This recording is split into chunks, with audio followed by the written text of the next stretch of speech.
Hey guys, this is Dylan Checkmate Vanguard. This week, we're doing something different from a top locals deck. It turns out that Bruce topped again this local, spoiler alert, for this week's Twitter post. The top two decks were both Bruce's, and they both were kind of similar to multiple lists that were in the past, so we're just not going to do that, and we're going to kind of change things up and do a V standard list here today. So I figured it'd be good content to do an updated Nubatama Shiranui list. A lot of people aren't woke about this, and there's not enough content on the airwaves that there are no new deck profiles with this new Bushira prize promo. So I figured I'd do a new deck profile for those who want to kind of look back into this deck and maybe look into it as a premium deck or a cheap option you can play in V standard. That's actually pretty decent. Has decent matchups besides shit against besides Prism, really. Everything else is fine. Let's get right into it. So, trigger line's gonna be a little strange. That's kind of how I like running it. So we got 2 draw PGs, 2 crit PGs, 4 regular crits of that one, 4 of that crit trigger, 2 of this because I think she's cute, and 2 of this one because I also think she's cute. They both need equal deck space. So the reasoning behind this is that I notice a lot of people play draws instead of crits in this deck, but most people don't realize how good early game pressure is from hitting crits and their opponents no guarding from it. And so before this, I used to run even 12 crit because the pressure is really dumb when you're able to have 4 drive checks a turn, especially with your token and then your Vanguard, and both your rear guard columns are 40k alone too. And so crits are really good in this deck if you're able to pressure really hard and have a really strong grade 2 turn.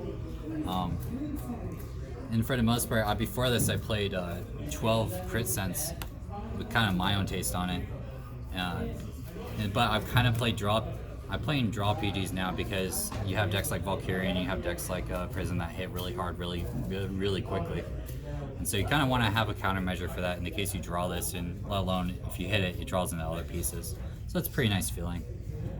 And then it's my own preference to do the 2 different heal triggers. I think they're both cute girls and they both need space. That's really it. You can play 4 of each one if you really want to. Grade 1 lineup, pretty standard-ish if you're gonna play this. It's all consistency forward. So you need 4 Katari Kitsune. Grade 3 Searcher, gets 5k if there's a token on board. It's really strong. Next, your best part, the yellow promo that you really need for this deck is Tobitachi, the card that really brought this deck back to life. He's really strong because he looks the top 7 for any Shiranui card. And not to mention, his ability stacks up on your tokens when they get 5k for... Your token gets 5k for each of these on the board, which really hits just the same numbers as your Vanguard. So you can attack with either one to start. So, and then 4 countercharger. Because you can bounce it back with your grade 2s, and you can keep reusing it in the case you only have 1 counterblast to play with, and then you get to dig a little bit deeper into your deck. For the new guy, for Gangan, he gets you to places that you never thought you would ever get to. He gets you, sometimes you only have Oboro to ride on, and you just don't find the other grade 3 Shiranui, or you only have 1. And so now before this, you would have to always find 2 Shiranui, just base Shiranuis. But now you can find a base Shiranui and him, and then you instantly have token board, right? You have tokens with drive checks. Or if you find an Oboro with 2 Gangans, now you're there also. It takes 3 counterblasts and it's really cost heavy, but now you're at least you're getting your full potential off the first grade 3 turn, which is very good. And not to mention, you only use them for really 1 or twice, and that's really it. So, and then you got the countercharger that gets you there if you really need to. So, very strong card. I'll tell you a little bit more in a bit. You need 3 of this for bouncing back in early grade 2 pressure. Not to mention you can bounce back your counterchargers and your Mizukaze Gales with this. And not to mention if you ride it, it's your ideal grade 2 ride because you're gonna make your opponent ditch a card if they try to counterplay you. So you want to play 3 of this just in case. 3 Mizukaze Gale because it's really good and bounces back cards and gates soul generation, so you can pay for this guy. And then finally 2 Genkai, Soul Charger and also Booster, and gives token power. I've been very split on how this grade 2 lineup runs, but I think this is kind of my ideal way of running it. because you can use Gengen and Genkai in the same board, and you can have Gengen be a booster now that's 24k versus like an 8k or a 13k booster. He's 24, which is really good. And you get to pay, you can kind of countermeasure his Soul Blast cost with Genkai then. And so he'll be boosting Genkai for like a 40k column in a way, 30 to 40k. So, very good. Time to get to the part that doesn't really change a whole lot. 4 Oboro and 4 base Shiranui. You gotta play 4 of this so you can search off again. And then 4 of this because it's your best beater. This is the Heart and Soul deck. You gotta play 4. Best Boy, Shiranui. And then the 1 Mizukaze. You can play 1 because you're gonna bounce it back with your Fu Rice, or you can bounce it back with your Magatsu Gales. So you only need to play 1, and if you pitch it, your opponent thinks you're always running 4 or always running a lot of them. So they're always going to be trying to keep in low damage no matter what. But if you're swinging hard and they have to take some attacks, and you're swinging with crits and they have to take crit attacks, you have the upper hand because they're afraid already of you. So that's why you only need 1, because if you ditch it, everyone knows that you're running it now. So that's really it. The main ideal is that the new card really gets you to where you ideally want to be in your first grade 3 turn, and that's the special thing about it, really. And he also becomes a decent beater.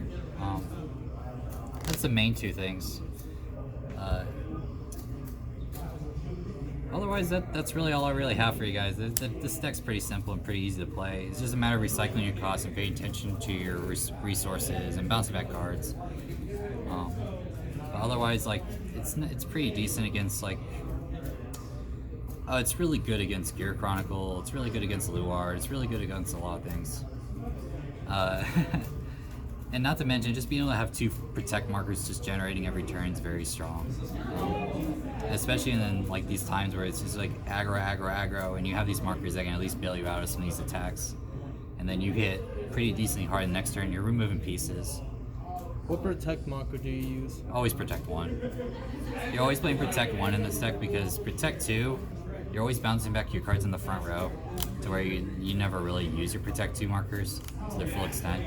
If you're playing like Hanzo, I could understand if you're playing protect 2 then, because you can intercept with the tokens, and the tokens are worth those kind of numbers. In my opinion, this is the best like Nubatama deck there is, really. I don't think Hanzo is very solid. It's just too gimmicky. But I just wanted to get this out in the air because I just look all around everywhere and there's just nobody that has this list anywhere. And I'm like, what the hell? Some big inspirations behind like all these Nubatama lists and tops and stuff. I want to shout out, I don't know if you'll be watching, but Zero to Pass on YouTube. He's somebody I've been watching for a while for my premium content for Shiranui and other things. And I just want to shout him out because he's the kind of the lone wolf guy that's been doing Shiranui / Nubatama things and kind of keeping the community and the people alive about that kind of deck. So shout out to you, dude. If you're watching. Otherwise, yeah, like just let us know if there's any other decks you guys kind of want to see us update, because there's some decks that kind of fell under the radar because of the client selection packs, and it's like, oh no, I wonder what are some updated lists for these old archetypes, and it kind of sucks because, you know, there's some older decks I want to revisit and just kind of enjoy again. So that's the main thing. So with that being said, this is Dylan with Checkmate Vanguard, and we're playing Shiranui. Go watch That Time I Got Reincarnated as a Slime. It's a great anime. Go watch your girlfriend, your mom, your sister, dad, mom, whoever, family. And yeah, that's really it. Thanks, guys. Hey peeps, Dylan with Checkmate Vanguard here. Cardfight Vanguard Overdress is now here. We look forward to releasing more deck profiles and epic matches this new year of Vanguard. Thanks to Rivals Gaming for the support, as well as our entire locals community.